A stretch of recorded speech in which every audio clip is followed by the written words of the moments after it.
Magandang tanghali mga kapatid. Pwede na raw mag-request ang mga turistang foreigner ng refund para sa value-added tax sa produktong bibili nila dito sa Pilipinas.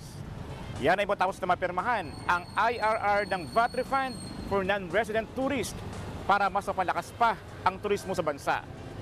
Kayo mga kapatid, anong produktong Pilipino ang irekomenda nyong bilhin ng mga dayuhang turista sa ating bansa? Tara, samahan niyo ako at magtatanong tayo dito. Katulad ng mga saging natin, mga sabay, yung mga katulad ng durian, mga ganun ang kailangan nila. Marami din tayong pinya. Kasi tulad ng pinya, nakakatulong sa katawan natin yun eh. Palay, sir. Oh, bakit po yun? Kasi importante yun para sa pagkain. Saka mga gulay para sa kalusugan ng katawan. Gaya po ng mga balot natin, sir, titinda po sa kalye po.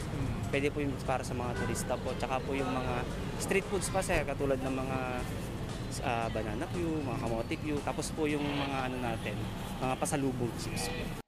Yung baka kakanin, puto, tsaka suman, ganon. Pili products po kasi Bicolano po ako. Napakasarap po talaga ng pili kaya tangkilikan niyo po ang pili products. Ako ang inyong hari ng bayan, ang tunay at nag-iisang pantanggal umay sa pananghalian.